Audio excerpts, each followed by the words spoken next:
Hello साथियों, स्वागत है आपका VK PCS academy YouTube channel पर। हम आज की क्लास में चर्चा करेंगे एनसीईआरटी क्लास 9। इसके टॉपिक ज़्यादा बड़े थे, इसलिए हमें इसके पार्ट 3 बनाने पड़े।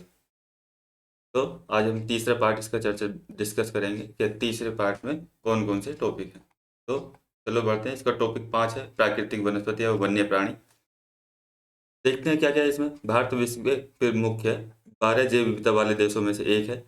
लगभग यहाँ पर 47,000 विभिन्न प्रजातियों के पौधे पाए जाने के कारण ये देश विश्व में 10वें स्थान पर और एशिया में चौथे स्थान पर आता है। कौन? भारत। यहाँ पर 15,000 फूलों की प्रजातियों के साथ विश्व का 6% फूलों की प्रजाति भारत में पाई जाती है। 89,000 जातियों के जानवर और मछलियों की प्रजाति यहाँ पर पाई जाती है। अब जानते हैं प्राकृतिक वनस्पति का अर्थ। यदि आपको मेंस में आंसर राइटिंग करना तो आपको कब छोटी से छोटी डेफिनेशन आपको पता होना चाहिए। तो प्राकृतिक वनस्पति का अर्थ है कि वनस्पति का वह भाग जो कि मनुष्य की सहायता के बिना अपने आप पैदा होता है और उस पर लंबे समय तक मानवीय प्रभाव नहीं पड़ता, इसे ऐच्छिक वनस्पति भी कहते हैं। आगे बढ़ते हैं। वनस्पति तथा वनस्पतियों में विविधता के कारण क्या क्या हो सकते हैं। पहला, धरातल और जलवायु। धरातल में आएगा भूभाग, भूभाग में आएंगे पर्वत, पठार, मैदान, मरुस्थल। हर एक जगह पर जानवर और वृक्षों की प्रजातियां अलग अलग दिखाई देंगी आपको। मृदा की बात करें तो मृदा भी वन्य जीव और वनस्पतियों को प्रभावित करती है। जैसे बलुई मृदा में आपको कटीली झाड़ियाँ देखने को मिलेंगी। नदी डेल्टा है तो यहाँ पर आपको पर्णपाती वन देखने को मिलेंगे। और यह बोल सकते हैं सुंदरवन भी आपको नदी डेल्टा में देखने को मिलते हैं। पर्वतों के ढलान पे हम बात करें तो पर्वतों के ढलान पर आपको शंकुधारी वन देखने को मिलते हैं। जलवायु की बात करें तो तापमान, सूर्य का प्रकाश जैसे हिमालय के उत्तर में सीधा नहीं पड़ता और हिमालय के दक्षिण में सीधा पड़ता, तो हिमालय में जो वनस्पति अधिकांश मिलती हैं वो हिमालय के दक्षिणी भाग पर ही ज़्यादा दिखाई देती है। वर्षण की बात करें, वर्षण अधिक है तो उष्णकटिबंधीय वन जैसे मिलेंगे, और यदि कम है तो आपको राजस्थान क्षेत्र में जैसे कटीली झाड़ियाँ देखने को मिलेंगी। लेकिन यदि वही पर्वतों पर बात करें तो पर्वतों पर वर्षा तो प्रभावित है होती है वर्षा की वजह से, लेकिन एक सीमा के बाद तापमान से अधिक ज़्यादा प्रभावित होती हैं, वर्षा से कम प्रभावित होती हैं ऊपर की वनस्पति। अब बात करें हिम, तो हिम भी प्रभावित करता है वनस्पति और प्रजातियों के विविधता को।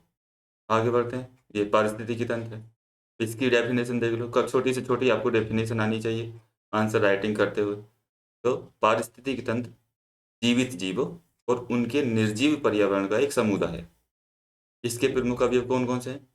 तो जैविक, जैविक में मीन्स जो जीवित हैं जैसे पौधे, जानवर और अन्य जीव।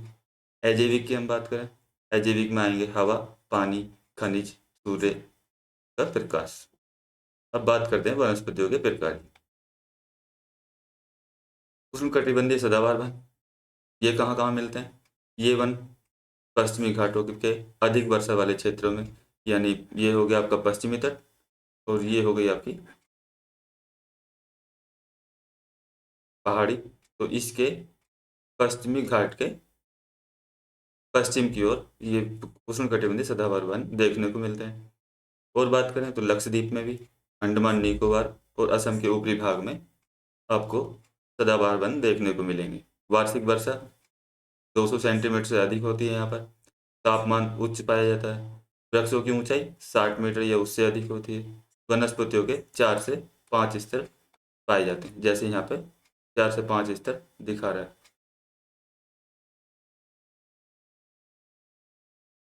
वृक्ष प्रजाति सदाबहार वनों में कौन कौन सी मिलती है? तो सदाबहार वनों में मिलती हैं आबनूस, इसको अबोनी भी बोलते हैं, महोगनी, रोजवुड, रबड़ और सिनकोना। सिनकोना से मलेरिया की दवाई बनाई जाती है, मलेरिया दवाई। यहाँ पर यदि हम वन्य जीवों की बात करें, सदाबहार वनों में कौन कौन से जीव मिलते हैं?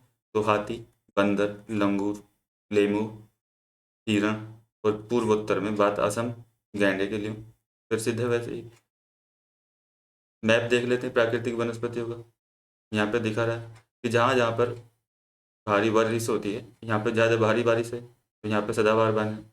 यहाँ पर वो शीत ऋतु में यहाँ पर भारी वो बारिश ठीक ठाक होती है, तमिलनाडु के तट पर, यहाँ भी आपको सदाबहार वन देखने को मिलेंगे। यहाँ और पूर्वोत्तर में आपको देखने को मिलेंगे। उष्णकटिबंधीय पर्णपाती वनों की बात करें तो ये आपके क्षेत्र में आ गए उष्णकटिबंधीय वन, यानी भारत के सबसे अधिक क्षेत्र में कौन से वन मिलते हैं, तो इससे हम आइडिया लगा सकते हैं मैपिंग से कि सबसे ज़्यादा वन पर्णपाती वन ही मिलते हैं।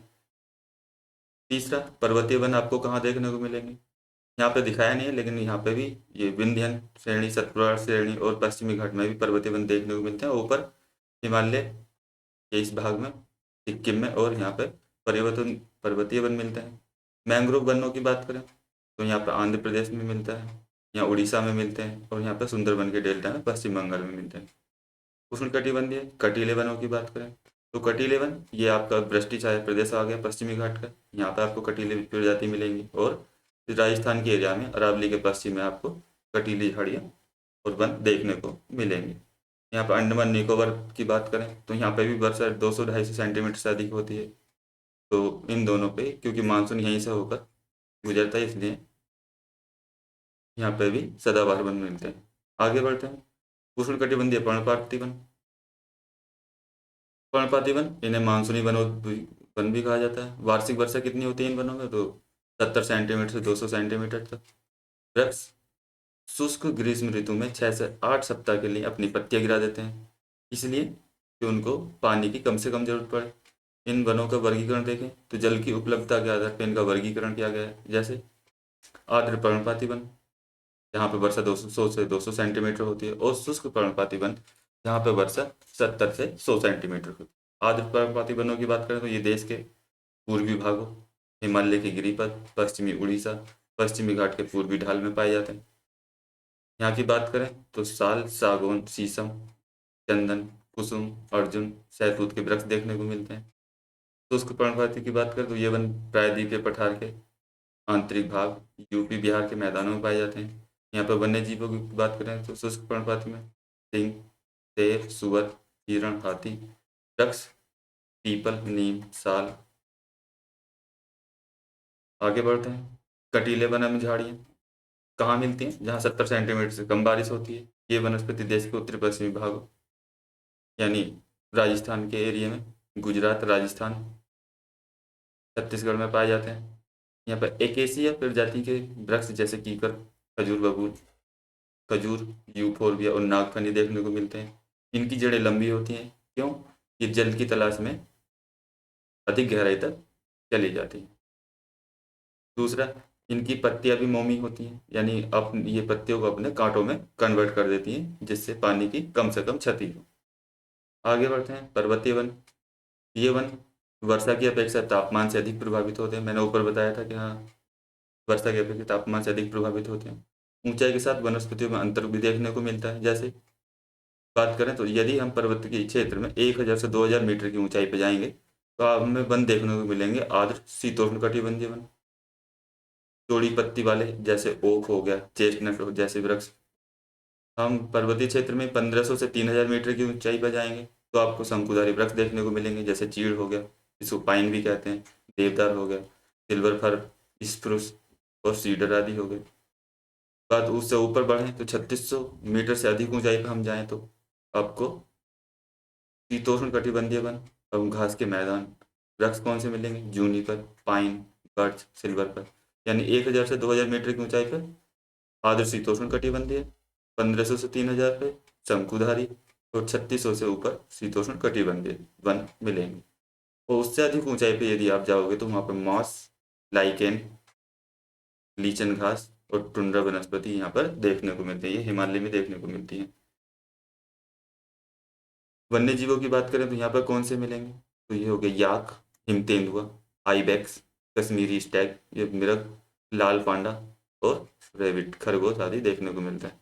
दक्षिण भारत में पर्वतीय वनों को सोलास या सोला वन भी कहा जाता है।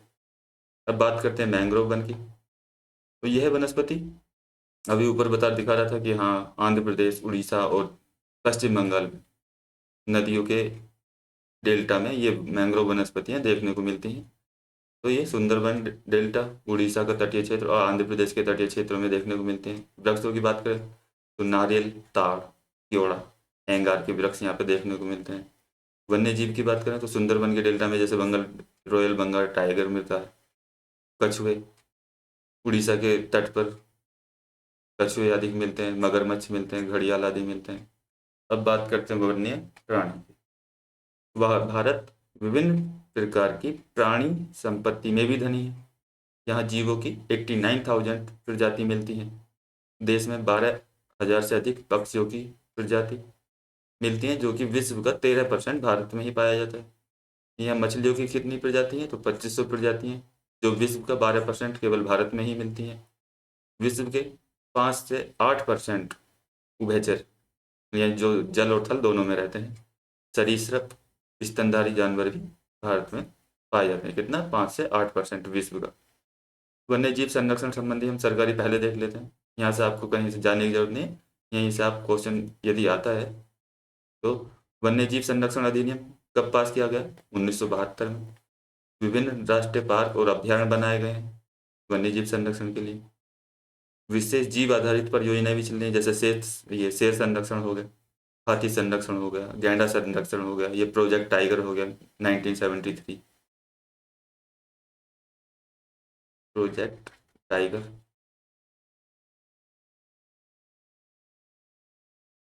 1993 में। हाथी संरक्षण 1992, हाथी एलिफेंट, प्रोजेक्ट एलिफेंट 1992 में स्टार्ट हुआ। विभिन्न टास्क फोर्स की स्थापना की गई, जैसे गैंडों के लिए असम में एक टास्क फोर्स बनाया गया है। ऐसे ही उत्तर प्रदेश में दुधवा नेशनल पार्क में भी टास्क फोर्स बनाई गई है। बात करें national wild life crime control bureau, ये भी वन्य जीवों के संरक्षण से संबंधित है। अब बात करते हैं भारत में कितने बायोस्फीयर रिजर्व हैं जो यूनेस्को की सूची में शामिल है।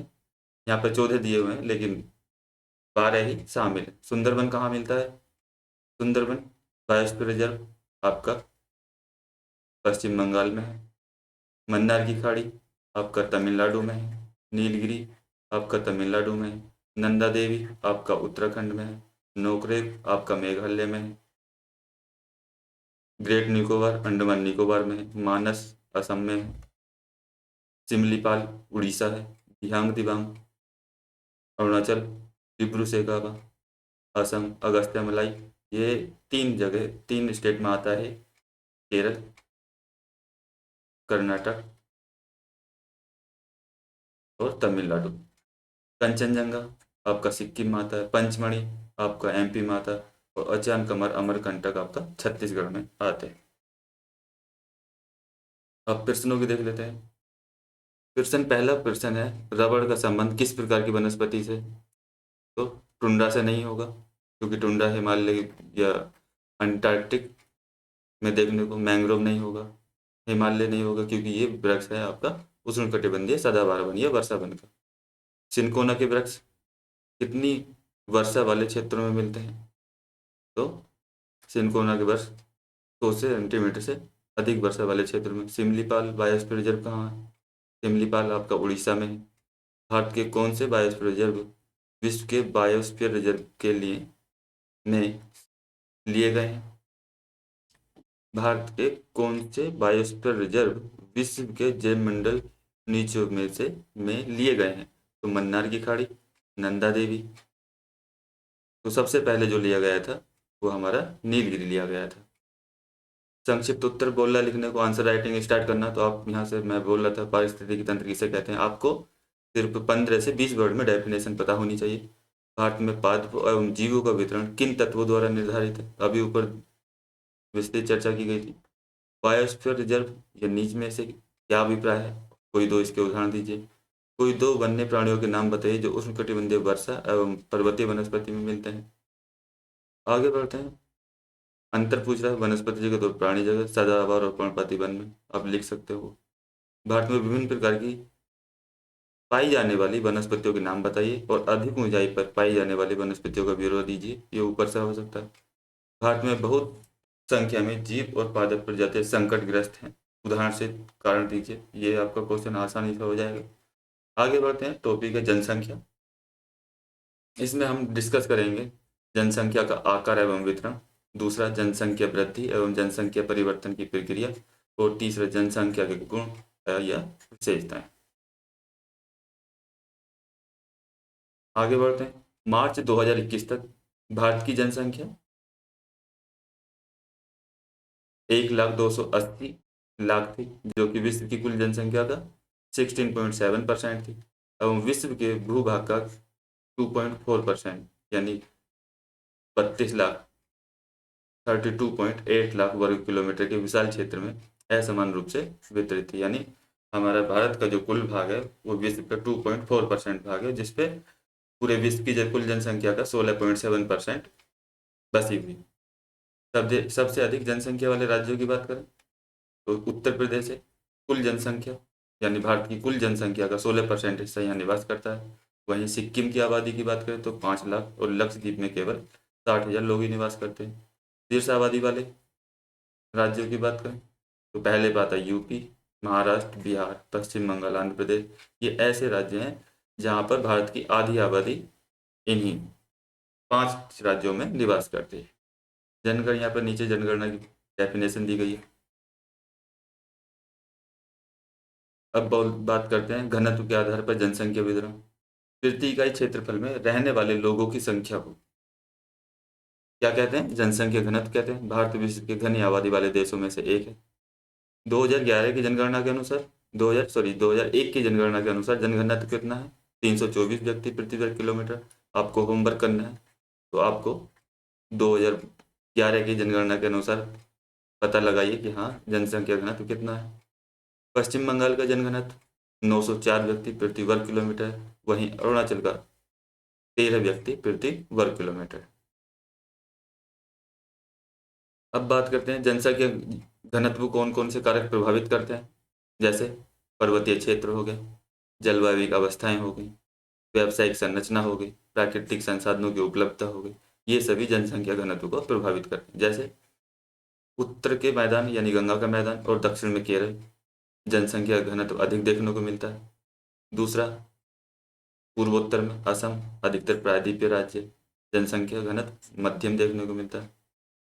एक बात ये है, केवल बांग्लादेश तथा जापान, ये बोलते हैं केवल बांग्लादेश एवं जापान का जनसंख्या घनत्व भारत से अधिक है विश्व में, बाकी किसी का नहीं। भारत की जनसंख्या घनत्व 2001 का मैप है। आपको 2011 के हिसाब से तैयारी करनी है। ये आपका दिखा रहा है। उत्तर प्रदेश का जनसंख्या यहाँ पे ज़्यादा घनत्व है, 501 से अधिक, 501 व्यक्ति प्रति वर्ग किलोमीटर से अधिक है। उसके बाद 251 से 500 के बीच, उसके बाद 101 से। ये वाला मैप आप 2011 वाला देख लीजिए। बात करते हैं जनसंख्या वृद्धि एवं जनसंख्या परिवर्तन की प्रक्रिया। जनसंख्या एक परिवर्तनशील प्रक्रिया है। आबादी की संख्या, वितरण, संगठन में लगातार परिवर्तन होता है। किस कारण होता है यह परिवर्तन? जन्म से, मृत्यु और लोगों के प्रवास से, एक जगह से दूसरी जगह जाने पर, आपसी संयोजन के प्रभाव के कारण होता है। अब बात करते हैं जनसंख्या वृद्धि से क्या तात्पर्य है। तो जनसंख्या वृद्धि से तात्पर्य किसी विशेष समय अंतराल में किसी देश या राज्य के निवासियों की संख्या में परिवर्तन से। जैसे हम भारत की बात करें तो भारत में जो वार्षिक वृद्धि दर थी 1951 में 1.25% थी। वहीं 1961 में बढ़कर 1.96% हो गई। 1971 में बढ़ के 2.20% हो गई। 1981 में 2.22% हो गई। 1991 में ये फिर से घट गई और 2.14% हो गई। और 2001 में जो वार्षिक वृद्धि दर थी वो 1.93%। ये अब बात करते हैं आयु संरचना।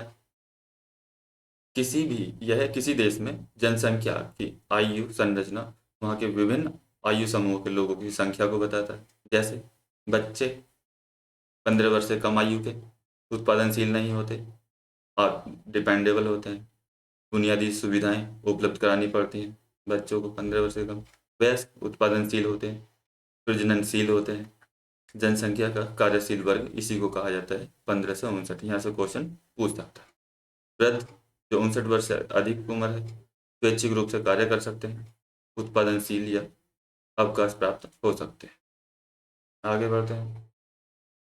सेक्स रेशो, प्रति 1000 पुरुषों पर महिलाओं की संख्या को लिंग अनुपात कहा जाता है। समाज में पुरुषों और महिलाओं के बीच समानता की सीमा मापने के लिए यह एक महत्वपूर्ण माध्यम माना जाता है।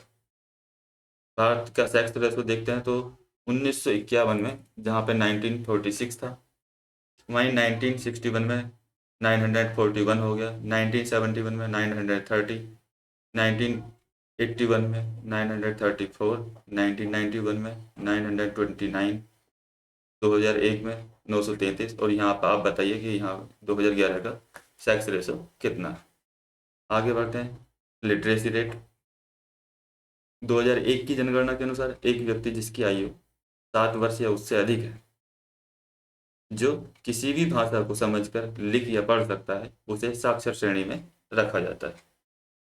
2011 की जनगणना के अनुसार भारत का लिटरेसी रेट कितना था? 64.84%।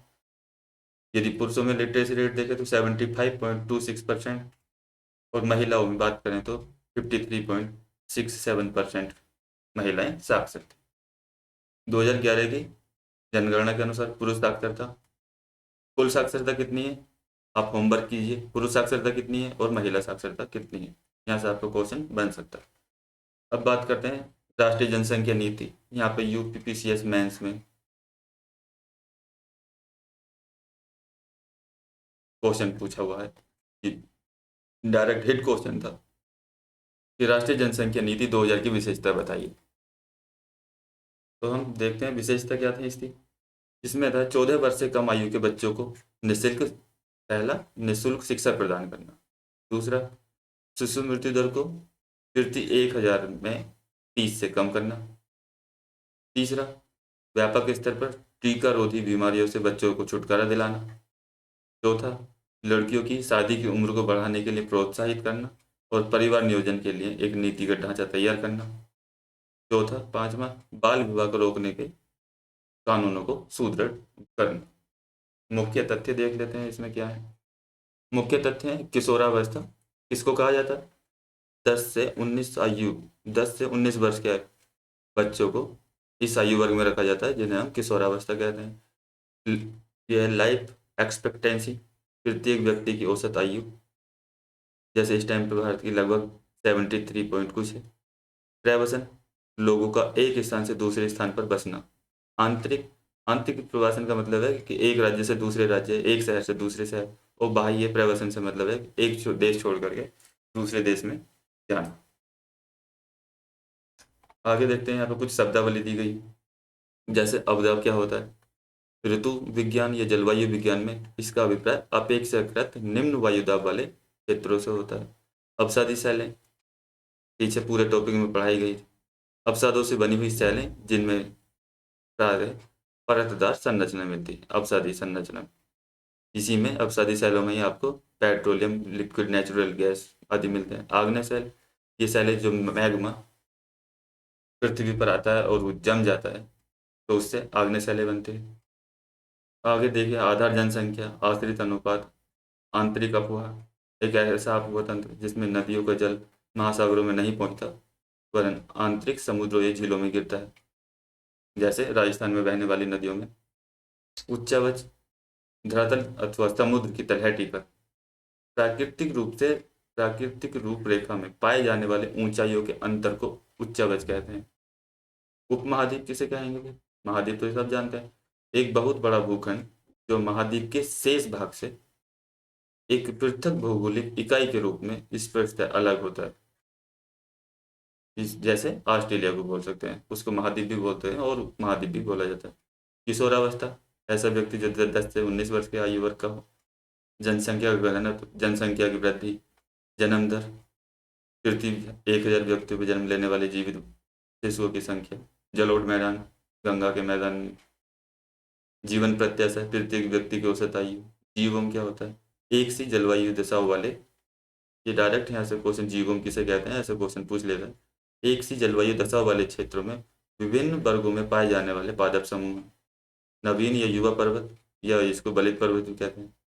पृथ्वी के भूपटल के नवीनतम दौर में बने मोड़दार या बलित पर्वत जैसे हिमालय, आल्पस, रोकी, एंडीज। निमज्जन क्या है? जलवायु विज्ञान में यह हवा के नीचे जाने वाली गति है। भूगर्भ विज्ञान में इसका अभिप्राय धरातल की सतह के नीचे धंसने की क्रिया है। निमज्जन और उन्मज्जन दो होते हैं। नेशनल पार्क की बात करें तो ये एक आरक्षित क्षेत्र जहाँ प्राकृतिक वनस्पति, वन्य जीव जंतु तथा प्राकृतिक पर्यावरण को सुरक्षित रखा जाता है। पठार विस्तृत ऊपर उठा हुआ एक भूभाग जिसके ऊपर का भाग अपेक्षाकृत समतल हो और किनारों तेज ढाल वाले। आगे बढ़ते हैं, इसके क्वेश्चन देखते हैं। निम्नलिखित में से किस क्षेत्र में प्रवास, आबादी की संख्या, वितरण एवं संरचना में परिवर्तन लाता है? तो किससे आएगा प्रवास, आबादी की संख्या, वितरण और संरचना में परिवर्तन? प्रस्थान करने वाले क्षेत्र में, आगमन आगमन वाले क्षेत्र में, प्रस्थान आगमन दोनों क्षेत्रों में, ये होगा इसका। जनसंख्या में बच्चों का एक बहुत बड़ा अनुपात निम्न में से किसका परिणाम है? तो ये जनसंख्या में बच्चों का एक बहुत बड़ा अनुपात किसकी वजह से? उच्च जन्म दर, उच्च मृत्यु दर, अधिक अविवाहित जोड़े, ये उच्च जीवन दर। निम्न में से कौन सा एक जनसंख्या वृद्धि का परिमाण दर्शाता है? एक क्षेत्र की कुल जनसंख्या, दूसरा प्रत्येक वर्ष लोगों की संख्या में होने वाली वृद्धि, तीसरा जनसंख्या वृद्धि की दर, और चौथा तृतीय 1000 पुरुषों पर महिलाओं की संख्या। तो ये बोला जनसंख्या वृद्धि का परिणाम क्या दर्शाता है? एक क्षेत्र प्रत्येक वर्ष लोगों की संख्या में होने वाली वृद्धि। अब बोल रहे 2001 की जनगणना के अनुसार एक साक्षर व्यक्ति किसे कहेंगे? तो जो अपने को पढ़ लिख सकता है। जो अपने से पढ़ लिख सकता है? नहीं। जो किसी भी भाषा में पढ़ लिख सकता है? नहीं। जिसकी उम्र 7 वर्ष है और वह किसी भी भाषा को समझ के उसे पढ़ और लिख सकता है। चौथा, जो पढ़ना लिखना अंक गणित तीनों जानता है। तो ये भी गलत है। अभी ऊपर देखा कि जिसकी उम्र 7 वर्ष है और किसी भी भाषा को समझ सकता है और लिख सकता है। उत्तर पूछ रहा है यहाँ पे, निम्नलिखित के उत्तर संक्षेप में दें। जनसंख्या वृद्धि के महत्वपूर्ण घटकों की व्याख्या करें। 1981 में से भारत में जनसंख्या की वृद्धि दर क्यों घट रही है? बस यही है। यही टॉपिक यहाँ पर आपकी पूरी 9th एनसीईआरटी कंप्लीट हो गई है। या यदि आपको पीडीएफ चाहिए तो आप कमेंट करके बोलिए, हम आपको टेलीग्राम पर पीडीएफ प्रोवाइड करा देंगे। यदि आपको वीडियो अच्छा लगा हो तो लाइक करो, कमेंट करो और सब्सक्राइब करो और बेल आइकन दबाओ जिससे आपको नोटिफिकेशन जल्दी मिल सके। Thank you.